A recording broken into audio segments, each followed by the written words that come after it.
I'm Cloé Luv. I'm the founder of Women with Voices, as well as the CEO of Brook Brothers Music and Chloe's Corner. We are here today to discuss brand morphing, which is my unique technique to marry your authentic story, life's experiences, and journey to your product or services. I ended up coming up with this technique because I wanted to remove the stereotypes associated with the status quo of any particular field or industry or job title. There are a lot of times in branding where we think we have to sound like this, look like this, like that, or become something to be successful within that field. And I'm here to tell you that that's not true. Branding is one of the most important parts of pushing your business. Your brand is everything that people come in contact with, all the components that represents your message, your services, your product, your company, and what you stand for.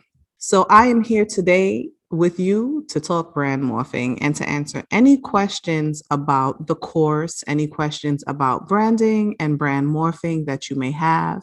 So let's see who's in the room today.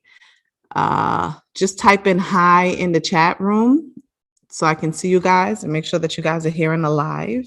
Hey, Nova. Hello, Candace.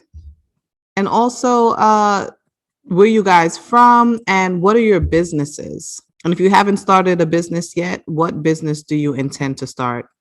Are you guys typing? I can't tell. I can't see.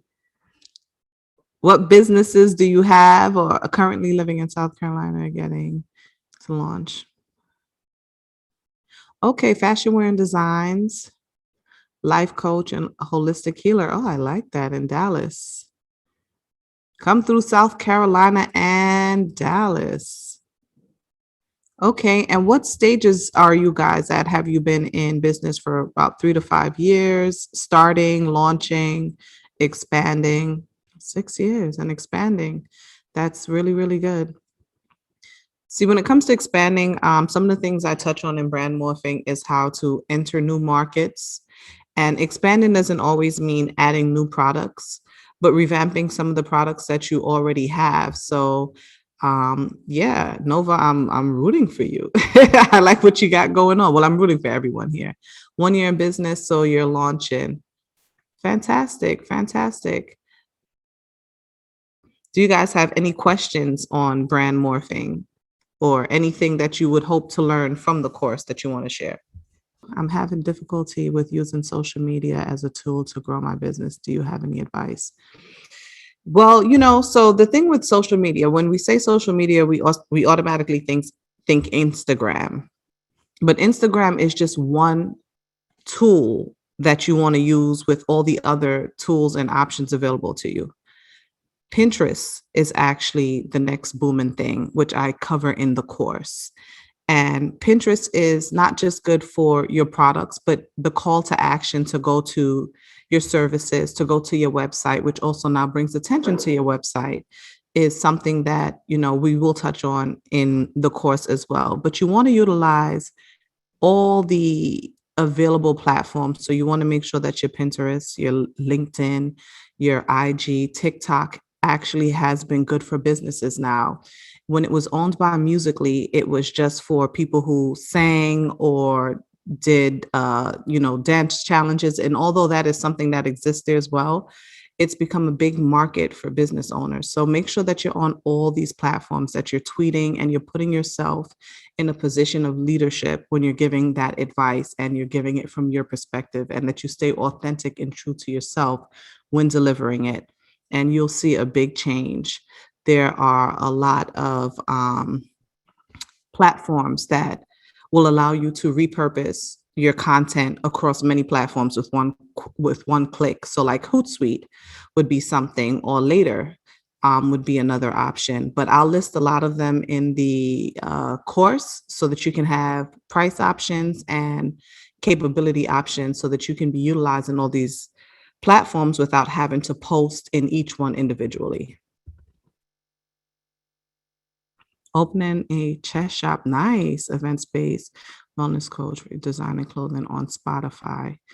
Just in trying to how to brand it all together.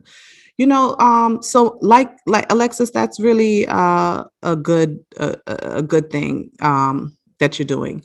You're giving a broad, you're opening up a multi-purpose space. So that's how you're going to brand it. You don't brand it as one thing like a chess shop, an event space. You just use it as multi-purpose. And within this multi-purpose space of energy and greatness that can happen here, you give ideas of what that looks like. And to brand that, you would host or curate mini sessions or photo ops on what that looks like in that space, because people need to be able to foresee. You have to show them and give them the visuals that they need to get them to where you want them to. So you wouldn't brand it as one thing per se, like event spaces, that you would just say multi-purpose. And within the multi-purpose and the functions of what we can do here are some of the things. And then you would support that with visual content or any type of content to show people what that looks like here and what they can feel when they're there while it's happening. So that'd be a good way to brand it. You're welcome, Candice. How to transition my services to reach another demographic in regards to higher paying clients. Oh, that's a good one. Price point is something that we also see. This I'm really happy we had this webinar, because these are things that I touch in the, you're welcome, Alexis. These are things that I touch in the touch on in the course, because I think that's a great question, Nova. When you price point, part of that will automatically separate your demographic. Now, when you price point, that's one thing to say that I want this amount for it. But when you morph your brand and you tell your brand story, that's what justifies the price that you want and attracts the clients, that builds an emotional attachment to the brand story. So that's how you reach that demographic, Nova. And that's actually what Brand Morphing is about. It's about marrying those authentic traits so that your tribe will connect to you and you will get fans instead of followers, because followers they follow, but they don't buy into what you need them to. Fans buy into the whole story. They buy into the experience of what your brand is. So that's one way to do it, is you tell that brand story and you emotionally connect with those customers and clients the way that you want to, so that they feel an experience when they come in contact, and they will pay for that experience, because that's how we build your brand integrity. Whatever the brand experiences that you want them to have, you stay consistent with it. So once they get that emotional pull from it on what that brand story is, and then they buy it and they get that brand experience and you continue to deliver, you will build your brand's integrity. And that's how you could create ongoing clients. And then your clients will tell other people, and so on and so forth. But again, strong visual content will show them the experience that you foresee that they will have with it, and give them the opportunity to see, if I have an emotional connection with this, and do I want to spend here? And from what I've seen with the experience of why it's worth that, do I want to spend that money? And those who feel like that, they'll buy into it. So I hope that answers your question. You're welcome, Nova. I was hoping that answered your question. My take on Shopify. So I'm a Wix girl. And I like Wix because I feel like Wix you can navigate through Wix and customize it a lot better. There's so many add-on features and buttons that, whether it's a calendar, whether it's the chat bot. So when people are on the website, you'll get like a text message on your phone so you can talk to them like a help desk.